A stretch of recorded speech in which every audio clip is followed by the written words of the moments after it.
Eu pensei muito se eu deveria ou não fazer esse vídeo, principalmente porque muita coisa já foi dita, muita coisa já foi escrita, já foi mostrada, mas eu achei importante fazer, principalmente porque eu tô com muito medo do rumo que as coisas estão tomando. E eu acho que eu não sou a melhor pessoa para falar sobre política. Eu, na verdade, achei que eu nunca fosse falar sobre política, eu evitava isso ao máximo, mas a gente tá num momento que eu acho que alguma coisa precisa ser dita, eu acho que todo mundo precisa dizer alguma coisa. E eu achei importante falar tudo o que eu tô passando e tudo o que eu tô sentindo com relação a tudo isso. Homofobia, racismo, agressão à mulher e outros tipos de violência já existiram? Sim, sempre existiram. O Bolsonaro não criou isso. No entanto, todo o discurso dele está alimentando as pessoas que têm esse pensamento, está tornando essas pessoas mais fortes.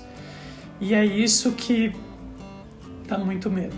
Eu tenho vários amigos e conhecidos, e eu, inclusive, me encaixo nisso, que já passou por vários tipos de preconceito por causa da orientação sexual, por causa da cor, por causa do gênero.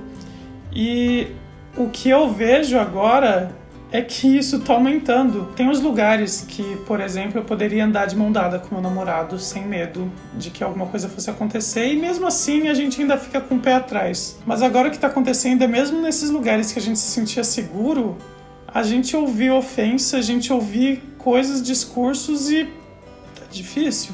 Tinha uma amiga minha que estava passeando de mão dada com a namorada dela e passou um cara e gritou para elas: Bolsonaro, vem aí. E foi uma coisa que ela descrevendo é muito amedrontador. Eu moro aqui no centro de São Paulo e no final de semana a gente ouve muito o que acontece aqui embaixo, aqui nos arredores e tudo mais. E eu tenho ouvido muito gritaria por conta de política e as pessoas gritando e as pessoas se ofendendo. Inclusive aqui na esquina de casa, uma travesti foi assassinada e um dos agressores gritou Bolsonaro. E eu vejo que tem muitas pessoas se excluindo umas às outras nas redes sociais e tal, e eu pensei até em fazer isso no começo, até porque tinha umas pessoas que eu nem conhecia, nem sabia porque, em que momento eu tinha adicionado. E aí eu pensei em fazer isso também, excluir as pessoas, falar assim, não quero mais esse tipo de gente perto de mim, eu queria me fechar na minha bolha. Sabe aquele negócio da bolha? Então, eu queria ficar na minha bolha.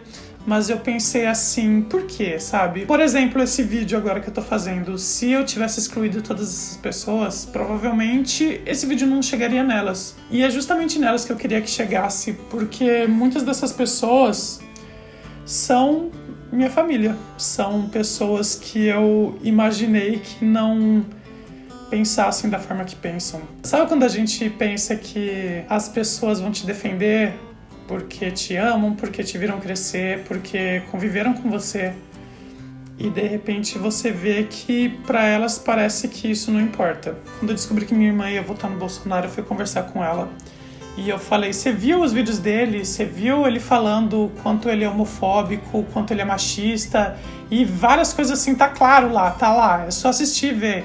E daí ela falou, não, mas é montagem isso, é edição, é coisa assim. E eu lembro que o marido dela defendeu ainda e falou que ele não era homofóbico. E daí eu fui atrás, achei um vídeo onde ele fala com todas as palavras que é homofóbico e tal. É um vídeo sem cortes de uns 3 minutos, que ele tava dando uma entrevista, acho que numa rádio. E aí a minha irmã falou assim, ele não gosta muito dos gays mesmo, né? Quase como se isso fosse só um detalhezinho e tal. E daí eu falei assim, então você vai votar em alguém que tem discurso de ódio contra seu irmão?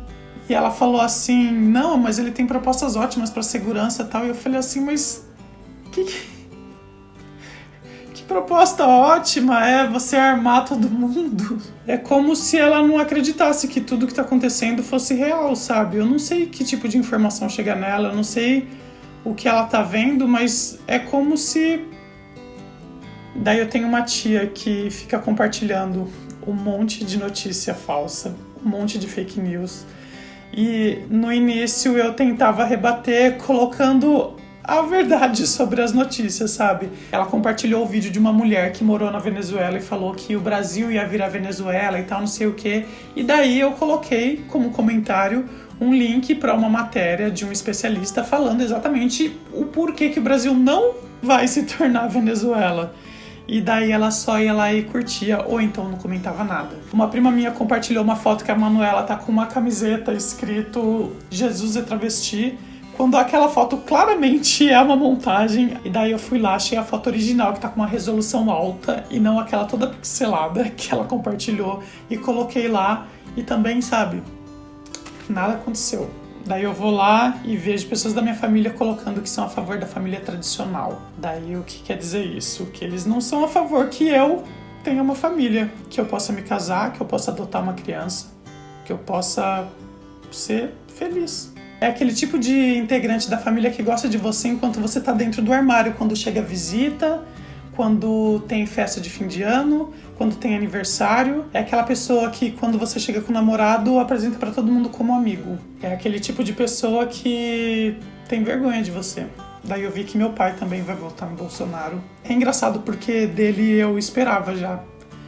Sabe aquele tipo de pessoa que reza pra você encontrar a cura? Então, esse é meu pai. É aquele tipo de pessoa que compartilha em rede social falando que pra ele o importante é andar com o celular sem medo de ser roubado. E ele não tem medo, então, que o filho dele possa apanhar na rua, que o filho dele possa ser morto. Eles vão dizer simplesmente que, e essas coisas que ele fala é da boca pra fora, sabe? Não vai acontecer isso. Tomara que isso não aconteça, mas a sementinha do ódio tá sendo plantada na cabeça das pessoas que pensam desse jeito. Pode ser que o Bolsonaro não faça isso, mas essas pessoas que estão ouvindo ele, que estão pensando, se meu presidente pensa assim, sabe? Se o presidente eleito, o presidente que eu estou votando pensa assim, por que eu não posso fazer isso também? E, sabe, eu compreendo o voto dos desesperados por mudança, sabe? Por, vamos acabar com a corrupção e tudo mais. E só pra pontuar pra quem fala que o Haddad faz parte do PT, que é um partido muito corrupto e tal, não sei o quê, o Bolsonaro fez parte do PP por 11 anos, de 2005 até 2016, que é um dos partidos mais corruptos, inclusive o partido do Maluf. Então, né? Mas o que eu não consigo entender é como tem tanta gente defendendo um candidato tão sombrio, como se ele fosse o Messias. É aquele tipo de pessoa que fala assim, meu caráter não permite que eu vote em ladrão. Mas aí eu digo que o meu caráter não permite que eu vote na mentira, na ignorância, na disseminação do ódio e da violência.